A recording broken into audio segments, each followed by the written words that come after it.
Good morning, good afternoon, or even good evening. Hello, everybody. How are you doing? Okay, I hope you're doing great. So welcome to our English class. Okay, so now let's get started.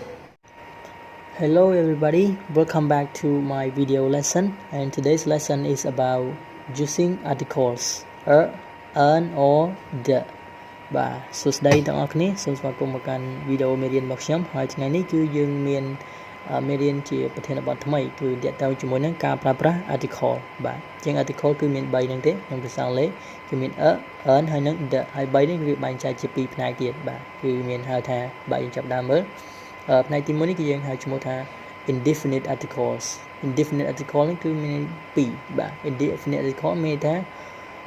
article ដែលវាមិនជាក់លាក់បាទវាមិនច្បាស់លាស់ទេវាមិនជាក់លាក់អូខេពីថា indefinite នេះមានថាមិនច្បាស់លាស់មិនជាក់លាក់យ៉ាងម៉េចហើយ article បើយើងបកប្រែ article ក្នុងន័យនេះក្នុងន័យ grammar term article មានថាគឺជាពាក្យដែលប្រើដាក់ខាងមុខនាមបាទពាក្យដែលនៅប្រើដាក់ខាងមុខនាម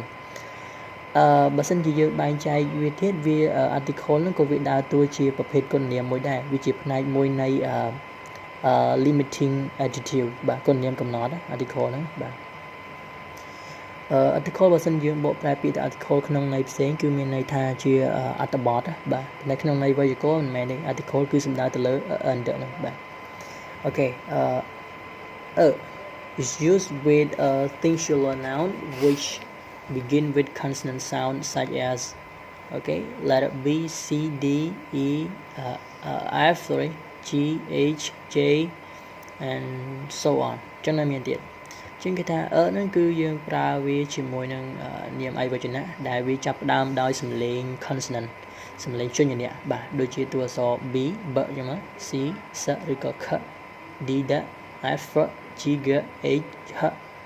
and J J ហើយមានអក្សរផ្សេងទៀតដូចជា K L M N P Q R S T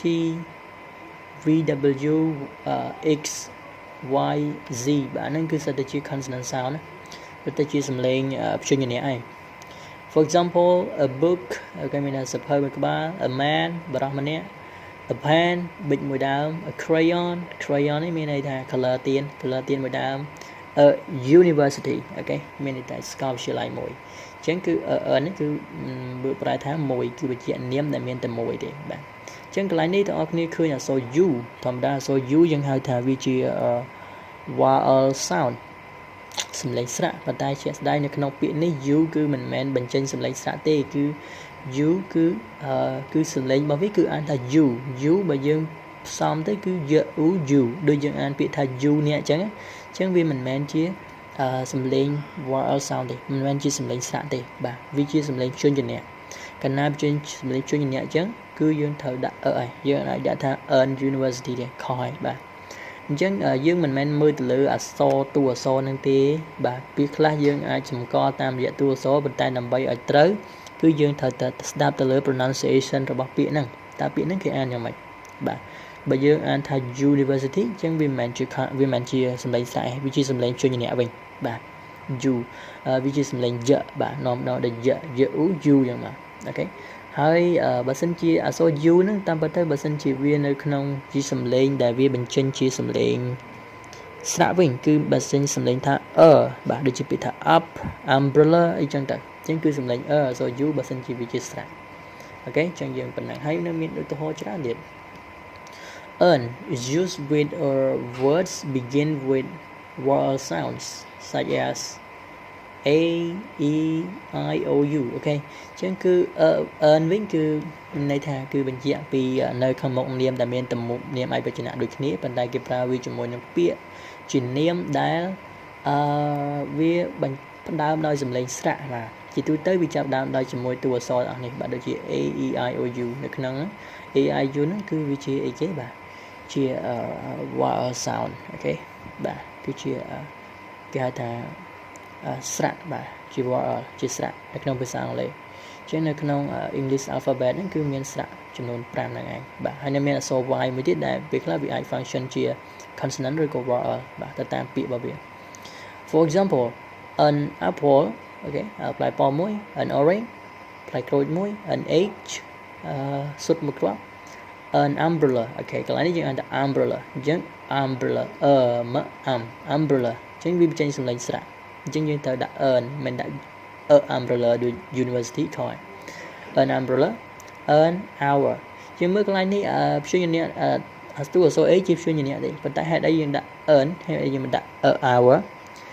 ដោយសារតែអក្សរ H ឆ្លៃហ្នឹងគឺវាជា silent letter យើងមិនអានថា hour ទេយើងអានថា hour អញ្ចឹងអក្សរ H វាជា silent letter អញ្ចឹងមានថាពាក្យទាំងមូលហ្នឹងគឺអានត្រឹម hour នេះទៅអញ្ចឹងបើ hour វាជាសំឡេងស្រៈហើយបាទដែលមានអក្សរ O នៅខាងមុខនេះ hour អូខេអញ្ចឹងគឺយើងដាក់ an hour មានថា1ម៉ោងអូខេហើយនៅមានពាក្យផ្សេងទៀតឧទាហរណ៍បន្ថែមទៀតឥឡូវយើងចូលដល់ផ្នែកទី2 article ផ្នែកទី2គេហៅថា definite article អញ្ចឹងខាងលើមិញគឺមាន2គឺ indefinite article earn ហើយផ្នែកទី2គឺ definite article គេហៅថា article ដែលវាជាក់លាក់បាទវាច្បាស់លាស់អញ្ចឹងអីទៅជា article ជាក់លាក់នោះបាទយើងមើល the is used with both countable and uncountable nouns and both singular and plural nouns ជាងគេថា the វិញ article the គឺគេប្រើវាជាមួយនឹងទាំងនាមរាប់បានទាំងនាមរាប់មិនបានហើយទាំងនាមឯកវចនៈនិងនាមពហុវចនៈបាទអញ្ចឹងវាប្រើប្រាស់របស់វាគឺមានច្រើន we use it យើងប្រើវាដើម្បី okay to refer to number 1 case number 1 we have 4 case តែប៉ុន្តែមាន4ករណីអញ្ចឹងករណីទី1to refer to a person or a thing known to the speaker and the listener example អូខេអញ្ចឹងមានថាគេប្រើវាដើម្បីសំដៅទៅលើមនុស្សឬក៏វត្ថុអីរបស់អ្វីផ្សេងអញ្ចឹងដែលអ្នកស្ដាប់និងអ្នកនិយាយនេះគាត់សុទ្ធតែដឹងរបស់នឹងដូចគ្នាបាទដឹងអំពីរបស់មួយនឹងដូចគ្នាអូខេ for example did you join the party last night តើអ្នកបានចូលរួមកម្មវិធីជប់លៀងកាលពីយប់មិញទេអញ្ចឹងមានថាអ្នកដែលគាត់និយាយហ្នឹង speaker ហើយនិង listener នេះគឺដឹងហើយថាកម្មវិធីនេះគឺជាកម្មវិធីជប់លៀងអីគេកម្មវិធីនៅណាហើយជាកម្មវិធីរបស់ណាអញ្ចឹងគាត់ប្រើពាក្យ the ដោយសារតែគាត់ដឹងដូចគ្នាមានន័យថាគេអ្នកនិយាយនេះអ្នកស្ដាប់នេះគឺគេសុទ្ធតែដឹងអំពី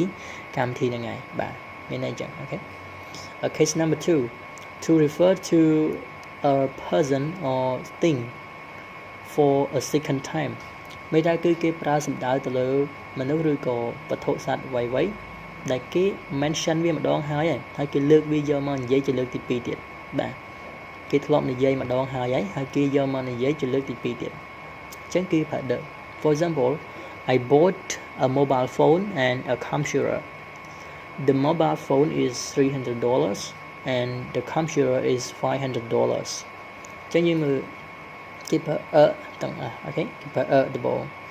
ខ្ញុំទិញទូរស័ព្ទមួយអូខេ a mobile phone ហើយ a computer អូខេមាន computer នេះគឺដែរហើយបន្តមកទៀតគេប្រើទី2 the mobile phone គេនិយាយម្ដងហើយអញ្ចឹងដល់ពេលនិយាយទី2គេលែងប្រើទេដែរគេនិយាយ the ម្ដងអូខេមានថាអ្វីដែលគេលើកមកនិយាយជាលើកទី2 the mobile phone is $300 and the computer ក៏លែងនិយាយ a computer គេមកដូរមកប្រើ the computer វិញជាការប្រើលើកជាទី2ហើយ the computer is $500 មានតែខ្ញុំបានទិញទូរស័ព្ទមួយកុំព្យូទ័រមួយទូរស័ព្ទនោះគឺថ្លៃ$300ហើយកុំព្យូទ័រមានតម្លៃ$500អូខេ case number 3 to refer to the only one there is ករណីទី3មានថាយើងប្រើចំពោះនិយាយបង្ហាញពីរបស់អ្វីមួយដែលមានតែមួយ for example the sky is gray today មានថាផ្ទៃមេឃថ្ងៃហ្នឹងគឺមានពណ៌ប្រផេះមានថាមេឃចង់ភ្លៀងមេឃពណ៌ខ្មៅយើងគេប្រើពាក្យ gray អូខេ the sky អញ្ចឹងមេឃគឺមានតែមួយនេះមានថារបស់ហ្នឹងគឺវាជាទូទៅមានតែមួយនឹងឯងអញ្ចឹងគេប្រើពាក្យ the sky អូខេ the earth is round បាទអញ្ចឹង the earth តើតើមួយ pronunciation របស់ article the ហ្នឹងបើសិនជាពាក្យដែលនៅខាងមុខវានាមដែលនៅបន្ទាប់ពីវាគឺជានាមដែលផ្ដើមដោយសំឡេងស្រៈ vowel sound ដូចជាអក្សរ e វាហើយយើងអានថា earth the earth អញ្ចឹងយើងអាន the ទៅយើងអានថា the បាទដូចពាក្យ sky គឺយើងអានថា the បាទវាជា consonant sound ពាក្យហ្នឹងគឺផ្ដើមដោយ consonant sound សំឡេងព្យញ្ជនៈយើងអាន the សំឡេងស្រៈយើងអានថា the បាទ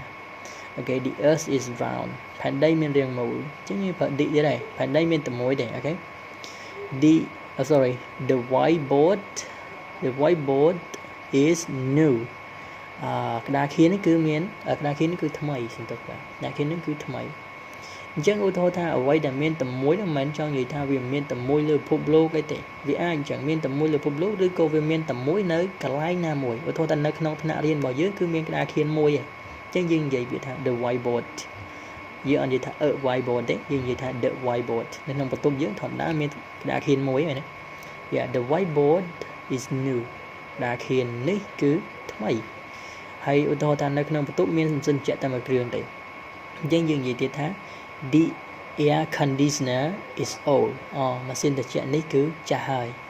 và chẳng như anh thằng đi cái này nó về đấy việc ra đời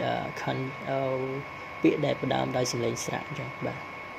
Okay, case number 4 cái này thì muốn with superlative adjectives or cardinal numbers, ordinal numbers, sorry. Chẳng cứ như cái này thì muốn cứ như pra về cho môi năng con niệm cầm đặt đánh bà hay rồi có chùm nôn đá dạng hai tha chùm nôn lục đậm bà người ta lấy lục đậm nó cứ chùm nôn vì miền pi vì miền cardinal number hay năng ordinal number vì miền lấy chùm nhập rộp chùm nôn hay năng lấy chùm rạp bằng hai pi lục đậm tì thân này chẳng nè. Example, he is the best teacher. Quát cứ chỉ kêu đã lo phật chẳng best này cứ chỉ superlative adjective best cứ chỉ superlative hay simple adjective bởi vì cứ good hay better cứ chỉ comparative adjective hay best cứ chỉ superlative chẳng superlative adjective thật đợi này bị một lần bạn the per article the he's the best teacher quát chỉ kêu đã lo một phật. Okay, and example number 2, the second example, my apartment is on the second floor.